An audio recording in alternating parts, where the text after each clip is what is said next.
함께할 줄 믿습니다. 오늘 본문의 말씀이 이사야서 9장 6절 7절 말씀을 중심으로 하나님의 구원 약속 예수 그리스도라는 제목으로 함께 은혜 나누겠습니다. 하나님의 구원 약속 예수 그리스도. 일본의 오카다야 모아스라는 유명한 백화점이 있습니다. 이 백화점이 좀 시간이 지난 일이긴 한데 2001년도 새해 첫날 1월 1일 첫 영업일에 새벽부터 수천 명의 사람들이 그 백화점 앞에 몰려듭니다.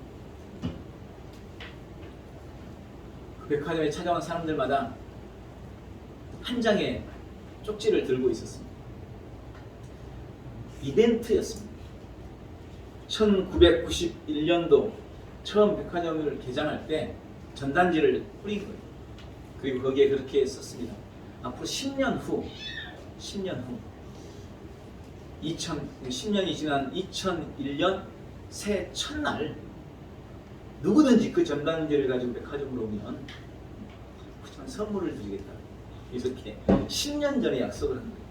그 약속을 믿고 많은 사람들이 10년 전에 뿌렸던 그 전단지를 들고 수천 명이 몰려와서 장사진을 이뤘다는 것입니다. 약속이라는 의미. 사람들은 약속 참 중요하게 생각을 하죠. 약속을 지키지 않으면 신의가 없는 사람이라고 평가를 내립니다. 또 약속에 대한 이야기하면 저는 이 조용필이라는 이름이 나왔거든요. 조용필 가수 이야기가 이거 생각이 나요. 가수 조용필 씨가 가왕이죠. 가왕. 2010년도 5월 5일에 어린이날을 맞아서 빌하모니 오케스트라 53명과 함께 소록도를 찾았다고 합니다. 그래서 그곳에 주민들을 모아놓고 공연을 했어요. 근데 주민들이 얼마나 좋아하는지 공연을 끝나고 마치고 돌아가는데 너무 아쉬워하니까 조용필 씨가 약속을 한 거예요. 제가 조만간에 다시 꼭 오겠습니다. 그로부터 1년 뒤 2011년 4월 15일에 이 조용필 씨는 약속을 지키기 위해서 소록도를 다시 찾았다고 합니다. 그리고 그들 앞에서 무려 14곡이나 열창을 했다고 해요. 이 소록도 주민들이 그렇게 얘기했답니다. 다시 오겠다고 약속한 사람은 정말 많았는데 그 약속을 지킨 사람은 가왕 조용필 씨밖에 없다고 이러면서 박수를 쳤다는 그런 이야기가 있습니다. 저는 이 이야기 듣고 나서 조용필 씨가 좀 다시 보이긴 하더라고요. 가왕으로라도 유명하지만 그렇게 신의가 있는 약속을 꼭 지키는 사람으로 다시 보게 되는 계기가 됐습니다. 탈무드에서는 좋은 사람과 나쁜 사람의 평가를 무엇로 하느냐, 약속을 지키느냐 지키지 않느냐를 가지고 평가합니다. 좋은 사람은 약속은 적게 하고 실행은 많이 한 사람이고, 나쁜 사람은 약속은 많이 하면서 지키는 것이 적은 사람이다. 여러분은 좋은 사람입니까? 나쁜 사람입니까? 약속 많이 하는 건 좋지 않아요. 근데 약속한 것을 반드시 지키는 것이 좋은 사람입니다. 한 가지 약속하더라도 반드시 지킬 줄 아는 그런 신의가 우리에게 꼭 있기를 바랍니다. 하나님의 사람 토마스 왓슨은 그렇게 말했습니다. 하나님은 우리가 그의 약속 위에 사는지 확인하기 위해서 때때로 우리에게 그분의 의도를 감추신다. 그러므로 우리는 하나님을 만날 때까지 늘 그분의 약속 안에 머물러 있어야 한다. 하나님은 우리가 그분의 약속을 잘 지켜내는지, 그분과 한 약속을 신실하게 이루어 나가는지를 시험하기 위해서 때때로 당신의 의도를 우리에게 감추신다는 거예요. 우리를 향한 주님의 의도가 뭡니까? 우리를 향한 주님의 뜻은 평안이고 재앙이 아니라고 했잖아요. 우리의 미래와 소망이라고 말씀하셨습니다. 그런데 우리의 인생이 때때로 그러지 못한 것 같은 때가 오는 거예요. 주님은 우리에게 시험 주는 것을 원치 않은데 시험이 찾아옵니다. 우리가 강하기를 원하는데 연약함이 찾아옵니다. 그때 우리는 기억해야 된다는 겁니다. 우리가 얼마나 주님 앞에 신실한지를 주님이 시험하기 위해서 때때로 당신의 의도를 우리에게 감추실 때가 있다는 거예요. 그래서 우리는 언제나 변함없는 마음으로 약속 위에서 삶을 살아가는 복된 지체들이 되어야 할 줄 믿습니다. 오늘 함께 읽은 이사야서 9장 6절 7절은 메시아에 대한 언약으로 매우 유명한 말씀입니다. 그러나 이 말씀의 원래 배경은 남유다에 히스기야 왕이 있었어요. 이 히스기야 왕, 유명한 히스기야 왕의 아버지가 아하스 왕인데, 아하스 왕 때 북이스라엘, 남유다와 북이스라엘로 나뉘었잖아요. 북이스라엘이 아람 국가와 연합을 해서 남유다를 쳐들어오게 됩니다. 그때 아하스는 하나님만 의지해서 그들을 맞아서 싸웠으면 좋았을 텐데 그러지를 못했어요. 그래서 옆에 제국이었던 아수르에게 도움을 청하고 하나님을 잊어버린 겁니다. 그래서 하나님께서 선지자를 통해서 남유다에 경고를 봅니다. 네가 하나님을 의지하지 않고 아수르를 의지한다면 너는 결국 패망하게 되고 말 것이다. 우리도 인생을 살아갈 때 하나님을 먼저 의지하고 하나님을 바라봐야 되는데 자꾸 옆에 있는 사람을 의지하고 돈을 의지하고 혹시 날 도울 사람이 어디 없을까? 혹시 나한테 구워줄 돈은 어디 없을까? 이런 걸 자꾸 찾아오면서 하나님을 의지하는 것을 잊어버린다. 그때 하나님께서 이 선지자를 통하여서 남유다 아하스 왕에게 경고를 보내고 하나님은 전쟁의 고통 속에 있는 백성들에게 말씀을 통해서 소망을 주십니다. 그때 쓰임받았던 선지자가 바로 이사야 선지자입니다. 흑암과 어둠에 앉아서 저주받고 있던 백성들에게 이제 큰 빛이 비춰지게 될 것이다. 하나님이 주시는 은혜와 소망 때문에 너희는 다시 추수 때의 즐거움을 회복할 것이다 라고 약속하시며 주신 메시지가 바로 오늘 본문의 메시지입니다. 또한 주님은 이 이사야 선지자를 통해서 사탄의 저주와 죄의 형벌로 고통 속에 있던 모든 인류를 구원해 주실 것에 대해서도 함께 약속하고 계시는 것입니다. 오늘 이 말씀을 통해 주님은 우리에게 모든 사람을 구원할 한 아기를 보낼 것이다 라고 약속하고 있습니다. 그래서 본문의 약속은 크게 두 가지로 이해해야 해요. 첫 번째는 이스라엘에게 회복과 희망에 대한 약속입니다. 또 한 가지는 전 인류를 죄와 사망으로부터, 죄와 저주로부터 구원하시려는 하나님의 약속이라는 것입니다. 오늘 이 말씀은 특히 예수님이 이 땅에 오시기 전 700~800년 전에 예언된 메시지입니다. 여러분 700~800년 전, 700~800년 후의 이야기를 예언한다. 지금으로부터 700년 전이면 우리나라는 고려 말기, 조선시대도 더 앞에 고려 말기. 근데 고려 말 때 고려 말에 살던 그 사람 중 단 한 사람이라도 지금 이 시대가 이럴 줄 꿈에라도 꿨을까요? 차가 돌아다니고 비행기가 날아다니고 컴퓨터가 있고 휴대폰으로 영상통화를 하는 이 시대를 한 사람이라도 예측했던 사람이 있었을까요? 그랬던 사람이 있었으면 이 사람은 아마 전 세계적으로 유명한 예언가가 됐을 겁니다. 사람은 10년 앞도 예측하기 어려워요. 50년 앞, 100년 앞 예측하기 힘듭니다.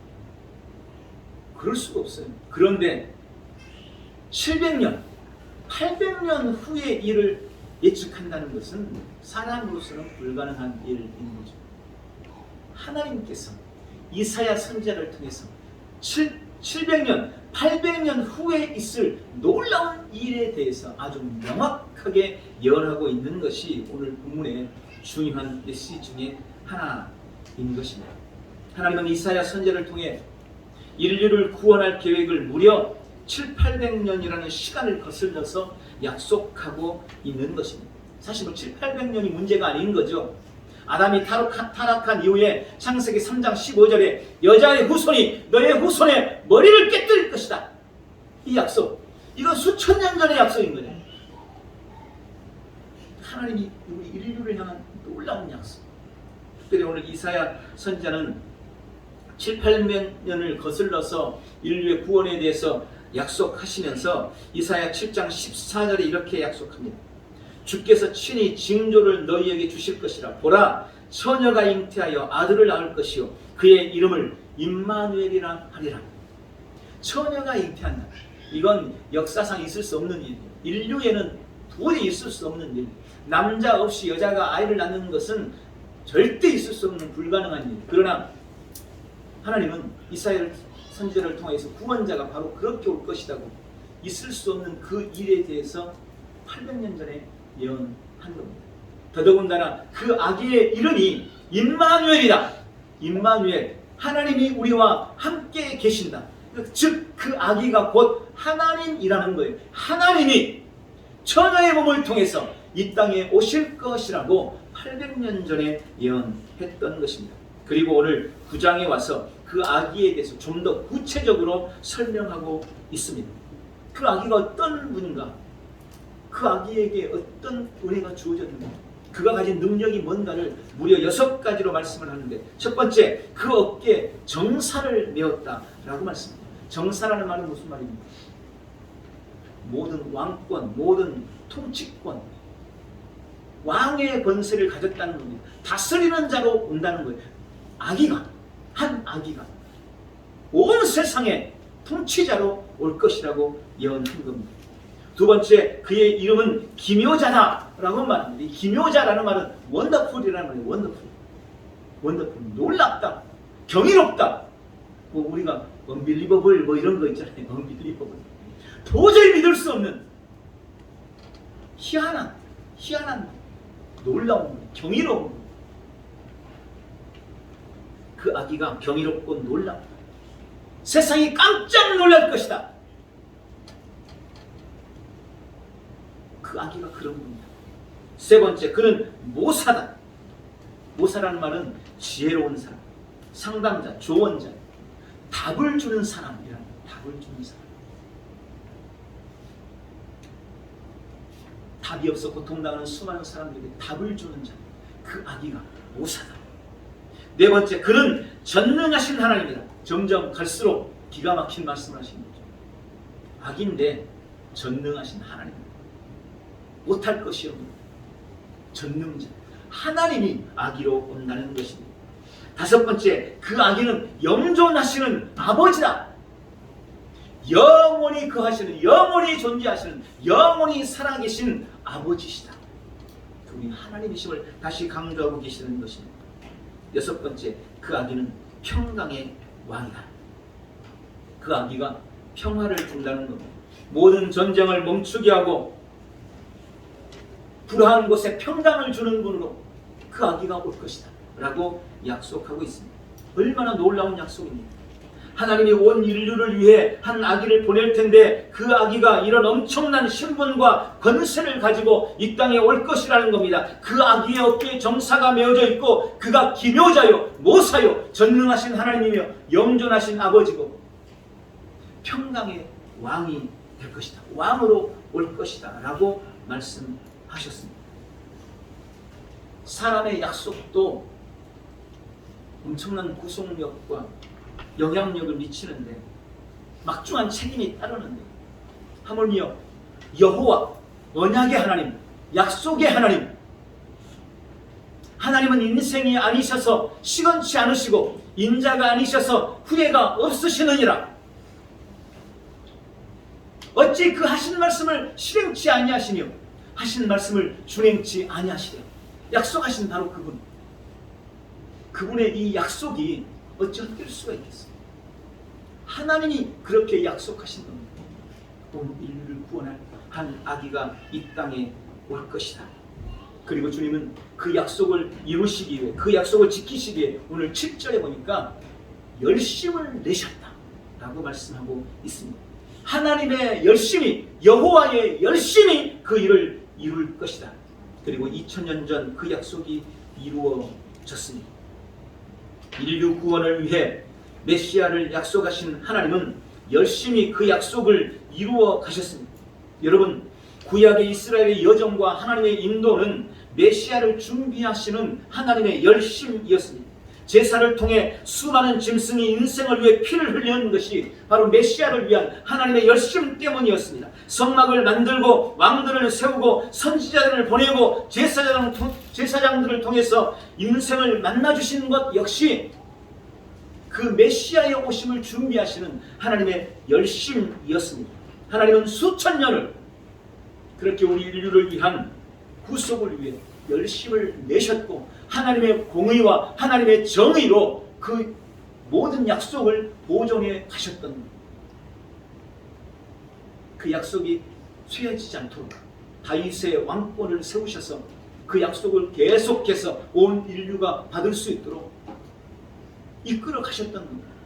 그것이 구약의 역사예요. 우리 인류를 위한 약속을 지키기 위한 하나님의 열심. 그리고 2000년 전 그 주님의 열심이 이루어지게 된 겁니다. 약속대로 한 아기가 처녀의 몸을 통해 왔습니다.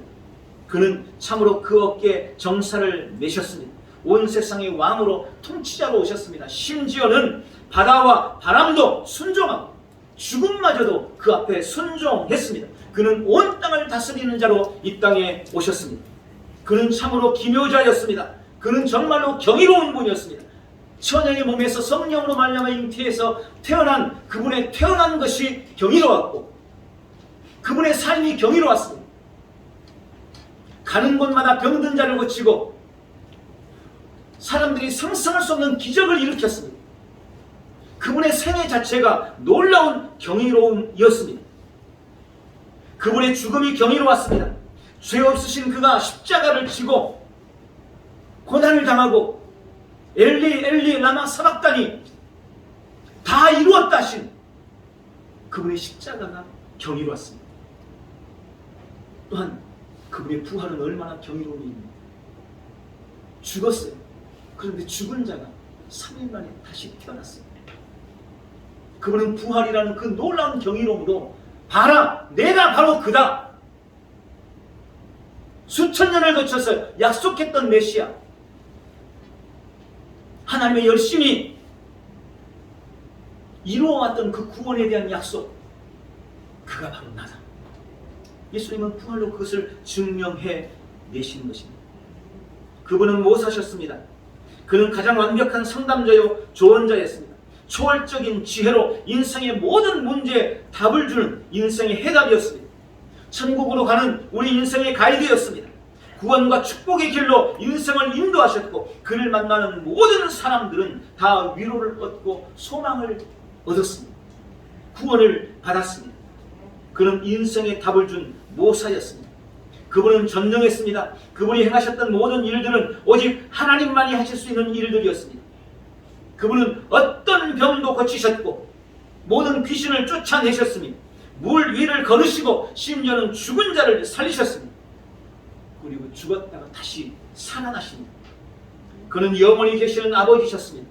그는 모든 이의 아버지십니다.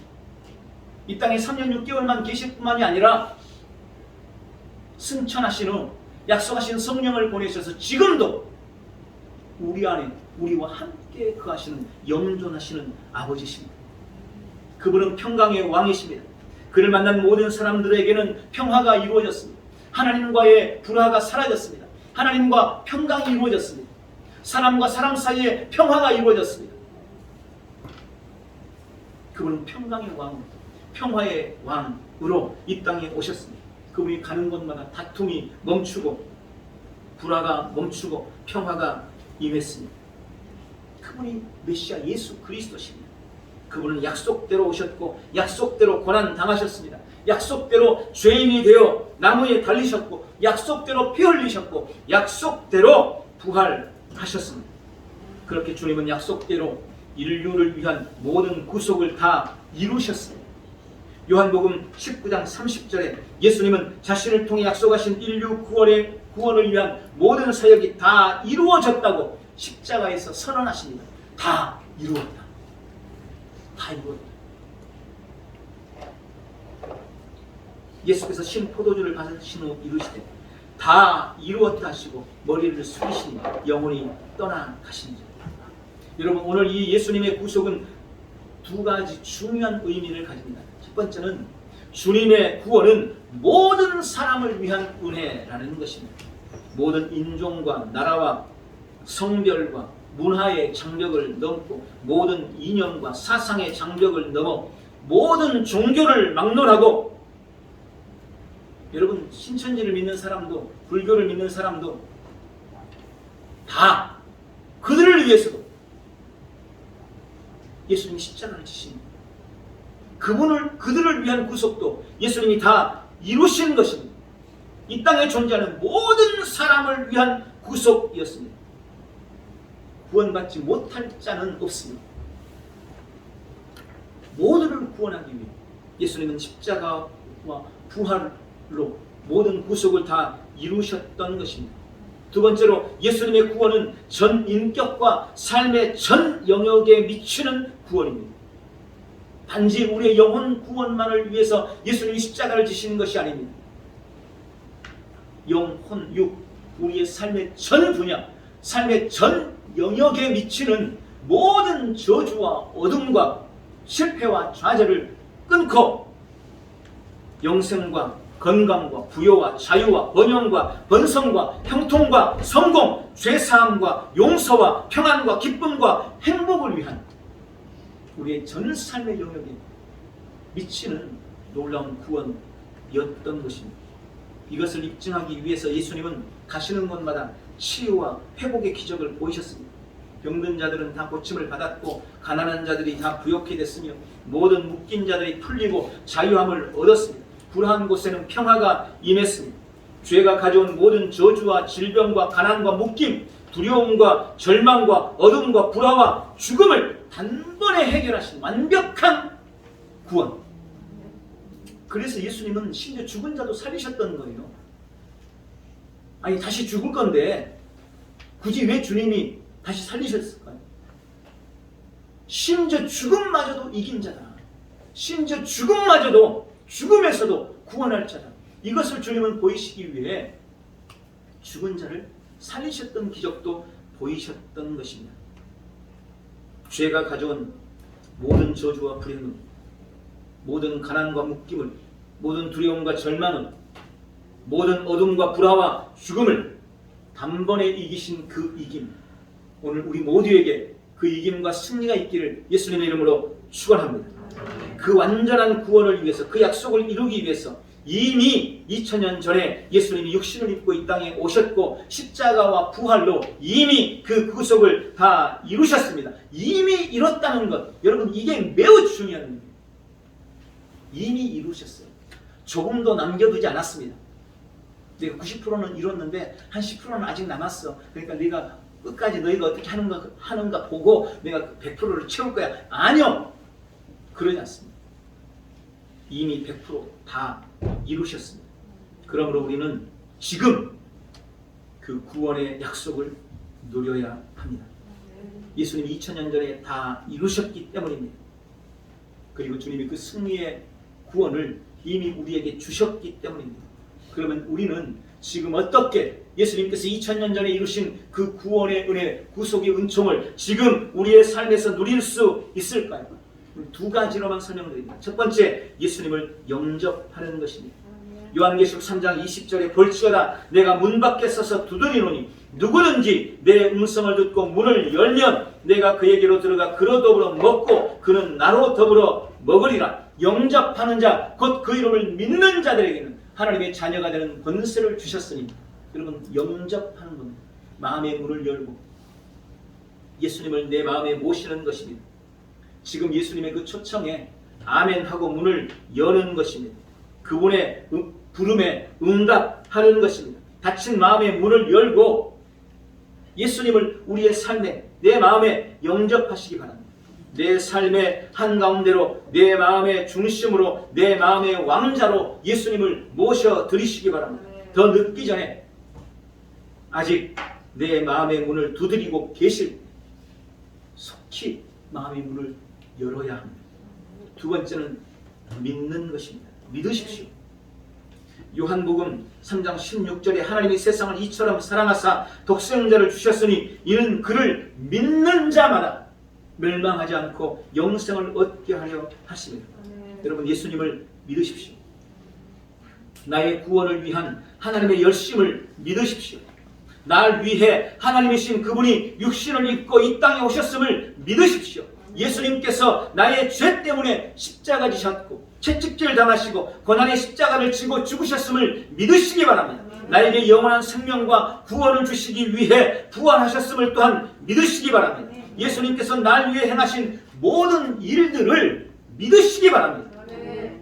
나의 구원을 위한 희생과 헌신과 사랑을 아끼지 않으신 그분을 믿으시기 바랍니다. 내가 믿을 때 주님이 이루신 구원의 은총이 내 삶에 임한다는 이 약속을 기억하셔야 합니다. 그럼 구체적으로 믿는다는 것은 어떤 의미일까요? 로마서 10장 9절 10절에서 이 믿는다는 의미를 좀 더 구체적으로 말씀하십니다. 네가 만일 네 입으로 예수를 주로 시인하며 또 하나님께서 그를 죽은 자 가운데서 살리신 것을 네 마음에 믿으면 구원을 받으리라. 사람이 마음으로 믿어 의에 이르고 입으로 시인하여 구원에 이르느니라. 여러분, 믿는다는 것은 반드시 두 가지 조건이 갖추어져야 합니다. 첫 번째는 마음으로 믿어야 합니다. 마음이 담기지 않는 고백은 위선입니다. 마음이 담기지 않는 고백은 거짓입니다. 마음이 담겨 있지 않으면 그가 한 입술이 어떤 말도 다 거짓말입니다. 그래서 먼저 우리는 우리 마음으로 주님을 믿어야 하는 것입니다. 하나님은 중심을 보십니다. 내 마음을 아세요? 하나님 앞에서는 마음을 숨길 수가 없어요. 사람들 앞에서는 그럴듯한 말로 마음을 숨길 수 있지만 하나님 앞에서는 우리 마음을 숨길 수가 없어요. 우리가 아무리 경건한 척, 경건한 모습으로, 경건한 모양을 가지고 앉아 있어도 우리 주님은 우리 중심을 보십니다. 그 중심이, 우리의 그 마음이 하나님을 믿어야 됩니다. 하나님께서 이루신 그 놀라운 일을 내 마음이 먼저 믿어야 하는 것입니다. 그리고 입으로 시인하고 입으로 고백해야 합니다. 우리의 믿음은 입으로 시인될 때, 입술로 고백될 때 비로소 완전해집니다. 마음으로 아무리 믿고 있어도 내 입술로 시인되지 않으면 완전한 게 되지 못하는 거예요. 예수님이 나의 구원자이심을 입술로 말하시기 바랍니다. 예수님이 내 삶의 주인이라고 고백하시기 바랍니다. 주님이 나의 주님이시니. 이 입술의 고백, 이 시인이 필요합니다. 주께서 행하신 일을 입으로 시인하고 고백할 때 십자가에서 이루신 구속의 은혜, 대속의 은총은 나의 삶에 비로소 역사하는 능력이 되는 것입니다. 마음으로는 열심히 믿는데 입술로 고백하지 못합니다. 많은 사람이 그래서 실패하는 겁니다. 마음으로는 믿고 있는데 입으로는 자꾸 딴소리를 하는 거예요.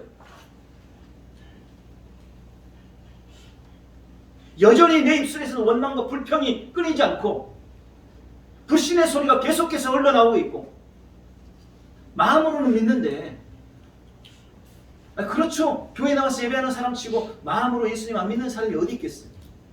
이 추운 날 마음으로 안 믿어지면 여기 뭐하러 와서 앉아 있겠어요? 마음으로는 믿는데 입으로는 이게 고백이 잘 안 되는 거예요. 자꾸 딴소리가 나와요. 우리가 가끔 사람들과의 관계에서도 그럴 수 있잖아요. 엉뚱한 말이 자꾸 나와. 부부간의 관계도 그럴 때가 있고, 부자 간에도, 부모 자식 간에도 그런 말이 나오더라고요. 자꾸 저도 가만 보니까. 아니, 마음은 그렇지 않은데 말이 자꾸 거칠게 나와. 딴소리가 나와. 사랑해 이 말 해주고 싶은데 엉뚱한 소리가 나와요. 그럴 때가 얼마나 많아요. 아유, 그래서는 안 된다는 거죠. 하나님 앞에서 우리 입술의 고백이 정말 중요합니다. 주께서 내게 이루신 그 일들 알고 있다고 자부하지 마시고 그걸 끊임없이 내 입술로 계속해서 고백해 나갈 때 그 은혜가 내 삶에 이루어지는 것입니다. 내게 주신 주님의 구원이 마음의 믿음과 입술의 시인을 통해서 완성되듯이 하나님이 내 삶에 약속하신 온갖 번영과 번성과 형통도 내 입술로 고백되어질 때 내 삶에 나타나는 것을 기억하시기 바랍니다. 그런데 아까 우리가 처음에 토마스 왓슨이라는 사람이 말한 것처럼 때때로 하나님이 우리가 약속 안에 있는지 이걸 시험하기 위해서 하나님의 의도를 감추실 때가 있다니까요. 그때도 그럼에도 불구하고 내 입술이 주님께서 내게 말씀하시는 것을 말하고 내 마음에 품고 있는 그 믿음을 내 입술로 고백해 나갈 때 하나님의 의도가 내 삶에 이루어져 가는 겁니다. 오늘 이 약속의 말씀을 붙드시기 바랍니다. 마음으로 믿고 입으로 시인할 때 날 향한 하나님의 구속이 완벽하게 내 삶에 이루어진다는 것을 믿으시기 바랍니다. 말씀을 맺겠습니다. 대림절을 보내고 있습니다. 이사야 선지자를 통해 하신 약속대로 하나님이신 그분이 이 땅에 오셨습니다. 아기 예수로 오신 주님이 전 인류를 위한 구속을 이루시려고 이미 십자가를 지셨습니다. 이미 보배로운 피를 다 흘리셨습니다. 그리고 모든 저주와 죽음과 무덤을 이기고 이미 부활하셨습니다. 그리고 그 이김과 그 승리를, 그 구원을 우리에게 주셨습니다.